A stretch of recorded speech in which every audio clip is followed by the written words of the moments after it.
Hello everyone, and welcome to another beer review. Now, this is my third review of this evening, and I had one that was kind of surprising. It surprised me in a good way, and then one that surprised me in a bad way, which was quite disappointing because I expected more of it. So the first one I didn't really expect that much from it, and it delivered a bit more and something a bit interesting.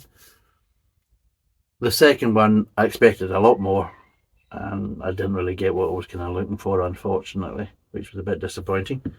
So hopefully this will kind of save the review session tonight, and we're doing Fuller's Golden Pride. Now, I expect this to deliver. Well, it delivers to the heights that I wanted to deliver, but because it's Fuller's usually does deliver to a certain extent.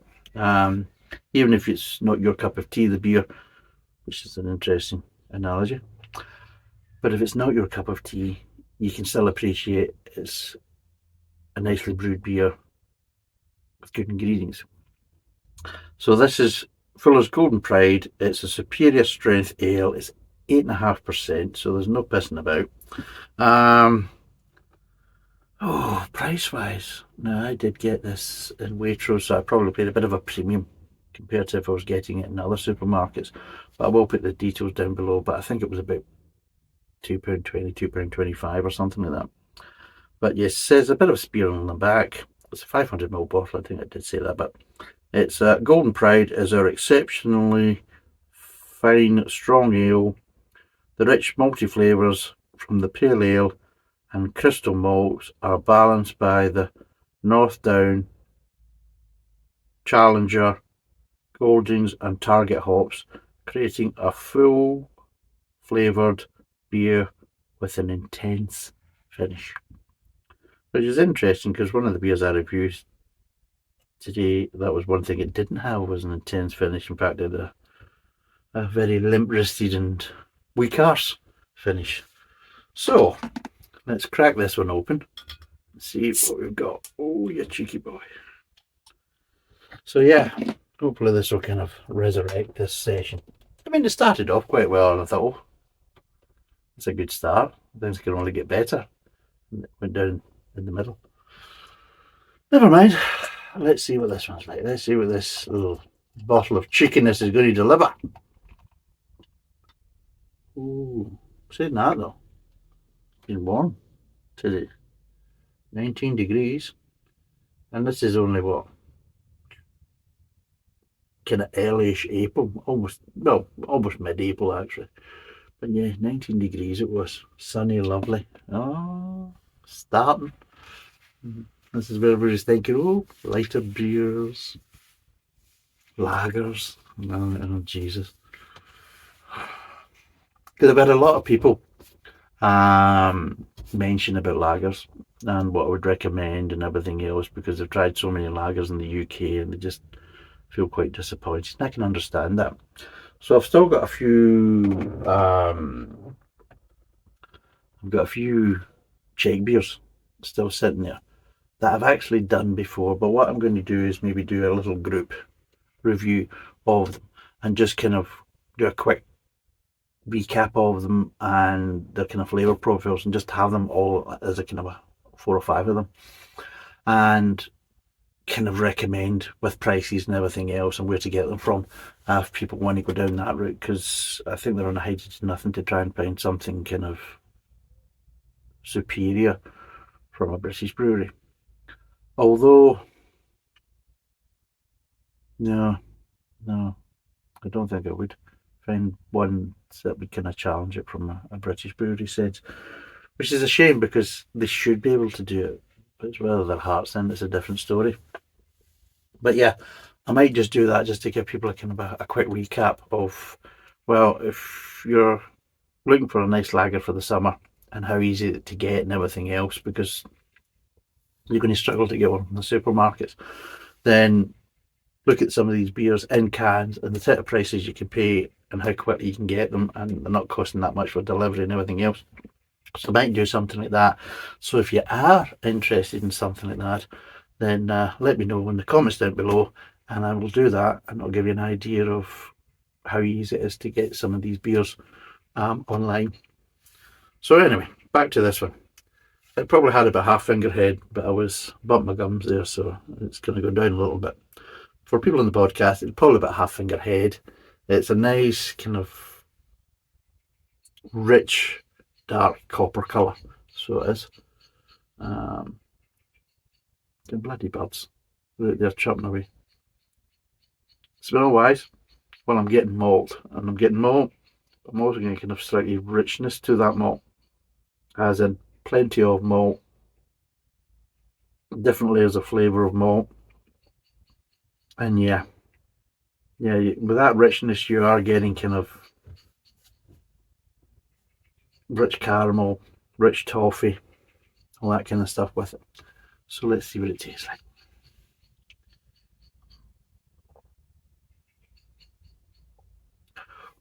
Yeah.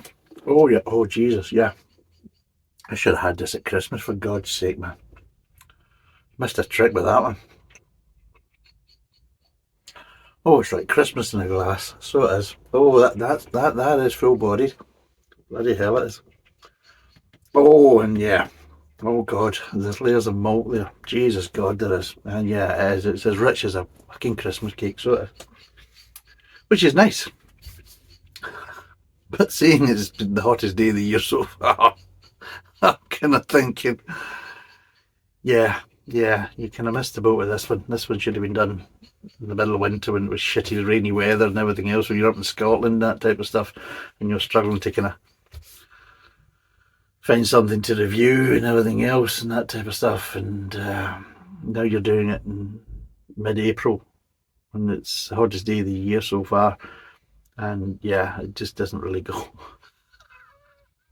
Seriously. Sometimes I sit and I think, God, I'm an absolute twat sometimes. I really am. Seriously. It's a nice beer, but under present conditions, it's not really kind of the type of beer I'd be wanting to be drinking, because this is not a shy beer in any way, shape or form. This has got bags of flavour, absolute bags of flavour.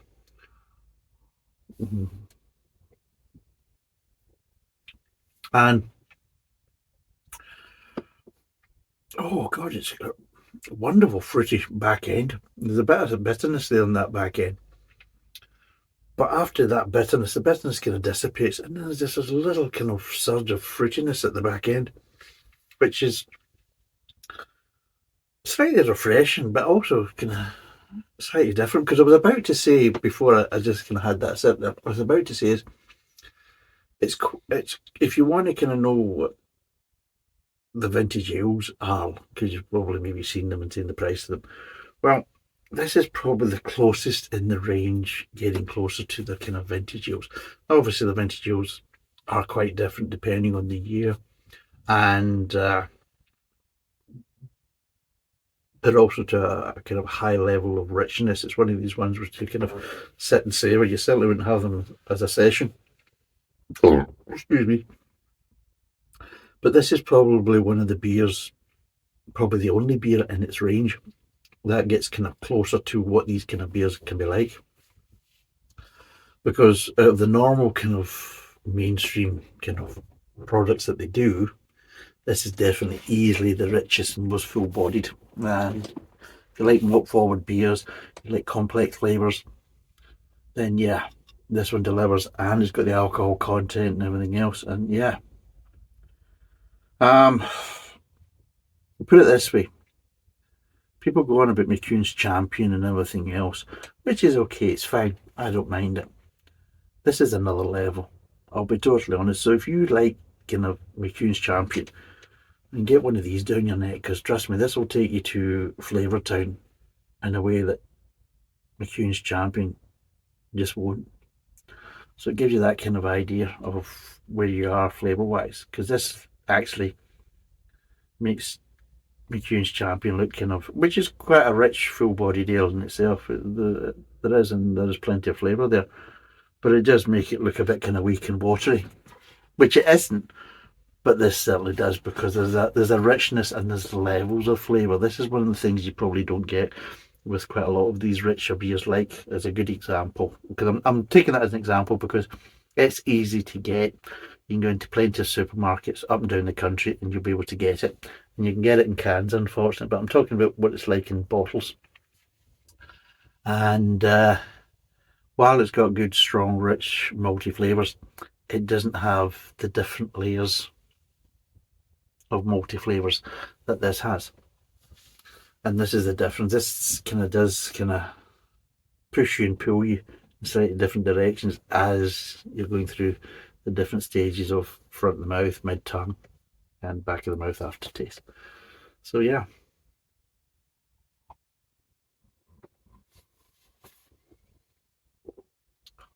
And let's be total, it was for the money. I think it was about $2.25, or between $2.25 and $2.50, I think it was. But I'll tell you what, that back end is just lovely. It really is. It's just so much contrasting flavours that work together, and the aftertaste is just lovely. So it is. And for that price, it's an absolute bloody bargain. I'll be totally honest, because it's not one of these ones. I don't think you'd even have two of them. I think it'd be one, have a couple of beers and have this to kind of finish off the night, because easy, absolutely easy.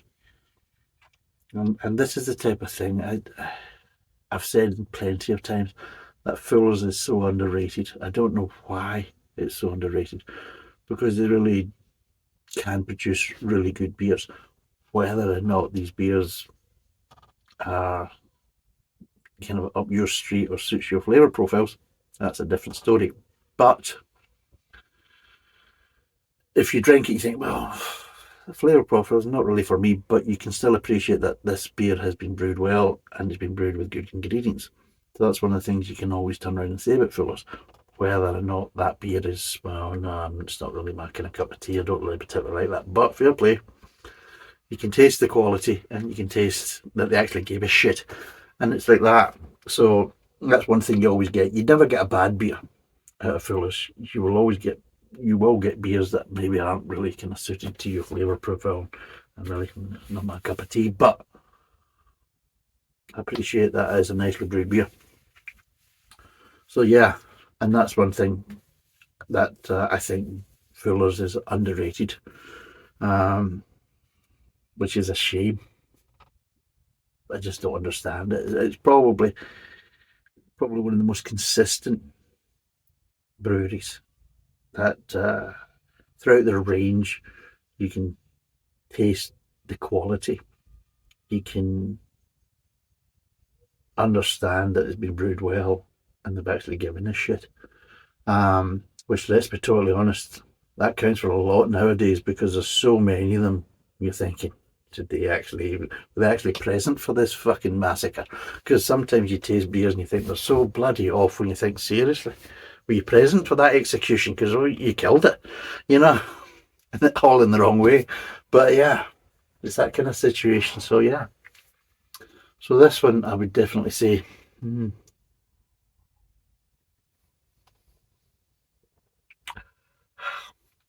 yeah, the richness there. Right, let's break down some of these flavours.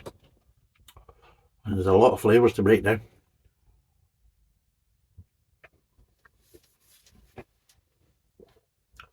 Right, starts off, there's lots of malt there.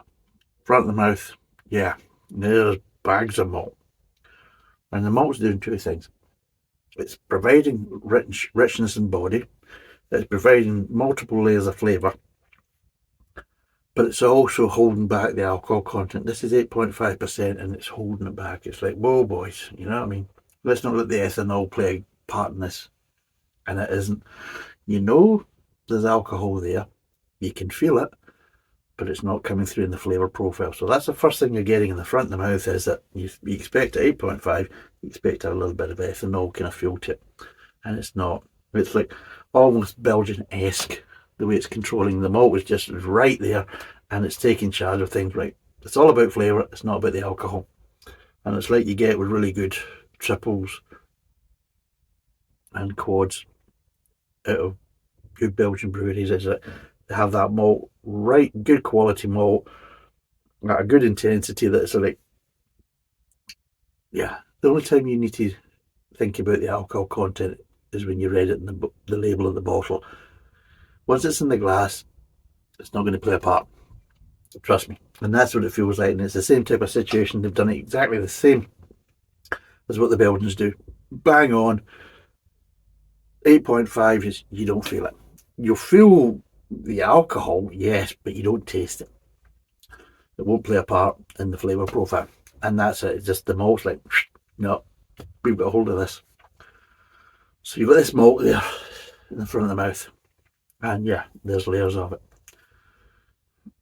You're getting slightly hints of treacle, getting slightly hints of toffee. I mean, it's going down the range, and little lashes of slightly caramel, bordering on burnt caramel. I mean, it's almost, the different layers of a creme brulee. It really is going on there in the front of the mouth. But you're getting that little bit of grain, and that little bit of grain is a bit of a strange one though, because the way the grain's coming through with the layers of it, what it does is you've got the sweetness.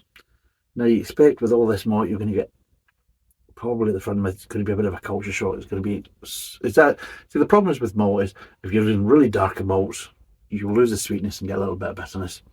If you're losing slightly kind of mixtures of lighter malts and roasted malts and everything else, you can get it sometimes where it's a bit too sweet, especially at the front of the mouth.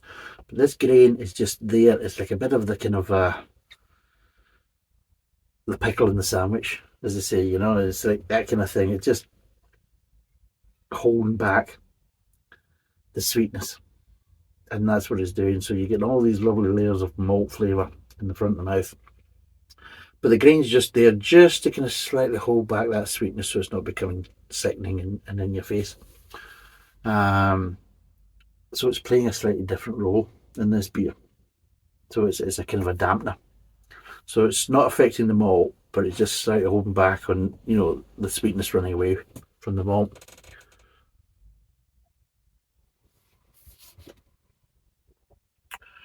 Moving on to the mid tongue. Oh God, mid tongue is just, it's syrup central. It really is syrup central. Not in a sweet way, but it's like fruit syrups. It really is. It's like a cornucopia of dried fruit. It is. There's some lovely dried fruit flavours there. There's date kind of flavours. There's raisins, all that kind of stuff. Slight accents of plums and cherries there as well. And it's just really nice kind of dark fruits and dried fruits. But again, the grain's holding back the sweetness, so it's not getting too out there. But you're still having the little accents of, kind of the caramel, the toffee, and a little bit of treacle, just a little bit of treacle, like almost slight hints of licorice as well there. And that's what you're getting. It just seems to kind of, the flavours kind of ramp up. It's like you expect a kind of flavour explosion at the front, and then they usually kind of dip down a little bit in the mid tongue. No, this one's like oof. You think this is where it's going. This is as best as it's going to get in the front of the mouth. No, just the flavours come in, and it's just a cornucopia, and all these flavours are working together. This is a rich beer. Don't kind of misunderstand me. This really is a rich beer. And yeah, this is a different level. And yeah, you've got all these little kind of, it is very complex in the mid tongue. It is complex. You've got the malt giving flavours, but you're also getting these accent flavours of dried fruit and dark kind of fruit like cherries and things like that and plums. But they're all light. They're not in your face, but they're enough there just to give you, a contrast to the kind of standard layers of malt that you're getting there. And I'm saying standard layers for this beer, and not standards of layers of malt that you'll be getting in a lot of beers, let's be totally honest, especially so individual, and you can identify them. But the grain is still holding back. You've got enough grain there, and it's almost coming through as a slightly barley-esque, oaty kind of esque flavours that are just holding down that sweetness, just dampening it down.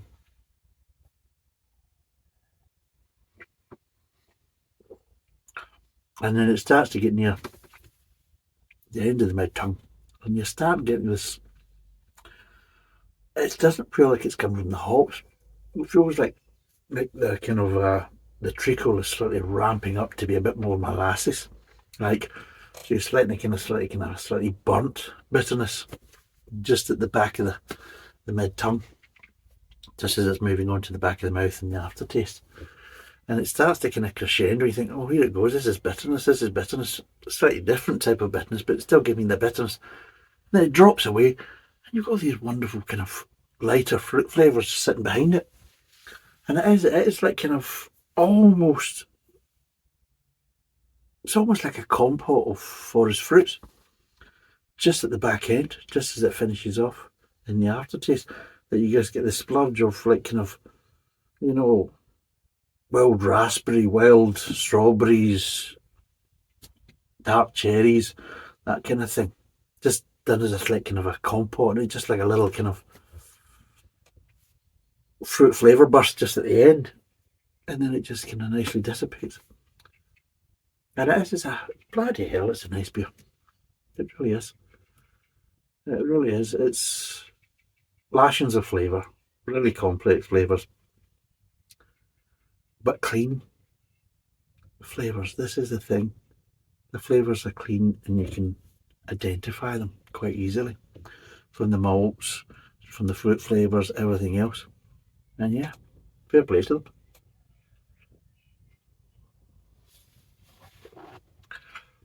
If you like richer, dark, malt forward beers, and I'm talking about malt forward, no fucking about. This is malt forward. If you're not into malt, don't go near this beer, because trust me, the bloody thing will rate you. It will absolutely bend you over you and hump you like a bastard. It really would. This is what I'm trying to get across to you. Yeah, if you're into the more of your kind of citrusy hops and all that, trust me, this is going to be the worst beer in the world for you to taste. But if you like rich, malty beers, good, heavy flavoured draft beers, then yeah, this is right up your street. And it's a good kind of gateway to understanding what their vintage ales are like. And I think a good ones to follow these up. I've got still 2 to do from Traquair, and I'm going to do them well, I'm going to do them quite soon then. Haven't done them yet, but after tasting this one, I think it'd be a good time to do them, because this would be a good beer to kind of compare it to, because trust me, I think they're going to have to go some way to try and get to the levels of this beer. It really does. And for the price of it, seriously. But yeah, if you do like these type of beers, then yeah, this is all over. This is easily one of the best. And there's plenty of kind of more malt forward, stronger kind of wee heavy kind of style. But this is another level. This really does. Especially with the malt layers and the fruit flavours and everything else, and how clean it is. It really is. It's not muddy in any way. They're easily identifiable, and that's difficult to do. Let's be totally honest. That's not an easy thing to do. You've got to work hard to try and get a rich beer like this, but with the clean, identifiable flavours. And yeah, this kind of shocked me, because I did just actually, by going by Golden Pride and everything else, I thought, well, it's going to be a slightly malty beer and everything else. I didn't expect it to be. I mean, 8.5%, yes, it could have maybe kind of given me a hint, but I thought, well, 8.5%, well, there's a good chances that it might not be as rich as it should be, and 8.5%, I'm going to get a little bit kind of ethanol kind of esque flavours coming through and everything else, and it's going to be a bit disappointing. So, and I'm going to kind of take price into it and everything else, and I'm thinking, no, compared to their vintage ales and the price they're charging for them, there's no way it's going to be up to that kind of level, even though the alcohol content is because the alcohol content of this is quite close to their vintage ales and everything else, and you're thinking, no, for the price, no. But seriously, this is a bargain, absolute bargain. If you compare it to what they're charging for the vintage ales, and the vintage ales are very, very nice. This is a good gateway in, and by God, for the price, it's a bargain. It really is, seriously. So would I recommend it? Oh, bloody hell, yes I would. What would I give out of 10? Need to have a cigarette before I could tell you, you know. It's like that. It's like, I feel a little dirty, you know. But yeah, there's a bit of a sex fest, as they say, you know what I mean? Yeah, so what would I give this out of 10? I mean, price wise and everything else, flavour wise, what would I give this out of 10? The first thing easily comes into mind is an 8. Boom, 8. But then secondly it comes in as a 9, and I don't think it's quite a 9, but it's not far off. It really isn't far off. It's an easy 8.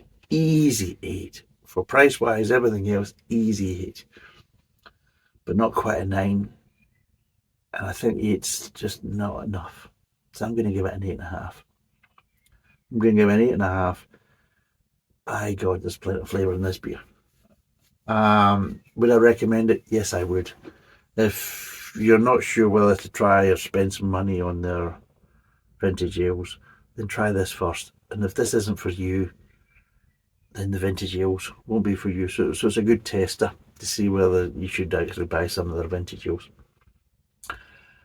without having to spend the money. Let's be totally honest, because they're ranging between £7 to £10, £12, depending on if you're getting any kind of deals or special offers. And let's be totally honest, that's a lot for a beer. But these are special beers, and if you like these type of beers, then trust me, they're a nice little treat for yourself. But this one, for the price, try it. It's not going to break the bank, and I'll give you an idea. If you like them, then maybe think about investing some of it. I mean, I'm saying that I've got a box full of vintage ales sitting right in front of me right there. I didn't put it there because I actually had it in the living room because it was my new friend. But the wife moved out here. The minute I went to Scotland, she's like, that's fucking out in the fucking shed. You know what I mean? Because she loves me. Seriously, Mickey, and I think, was that where you've dumped it? Because if I go, how many's in there? Oh shit. 1, 2, 3, 4, 5, 6, 7. Oh, I've got 7 vintage ales still sitting in that box. And I also noticed there's is it the Master Hen as well? Got another one of them, which was a complete fucking disappointment. So Adrian, if you're watching this, I've got a beer for you to try. See if you think of it. See if you think this beer is as much of a disappointment as I thought. That kind of special edition from Greene King. But anyway, yes. So yeah, this is easy, an 8.5, and yeah, I would recommend giving it a go. If you like malt forward beers, like rich beers, if you're into kind of Macuse Champions and the like, then yeah, give this beer a go. I think you'd be quite surprised, and you might have a conflict of interest. But yeah, if you've ever kind of thought about buying some of the vintage ales from Fuller's, try this one first and see if you like it. If you don't like it, then don't bother with the vintage ales. If you do like it, then maybe consider maybe saving up and treating yourself to some of the vintage ale offerings as well. But yeah, it's 8.5%, 500ml bottle. I'm sure it's roughly about 225, 250. But even then, it's well under £3. Excuse me. So it's an absolute bargain. Bags of flavour. I definitely would recommend it if you're into these type of beers. No, I really enjoyed that. I really did. So yeah, thanks for watching. Cheers, and bye for now.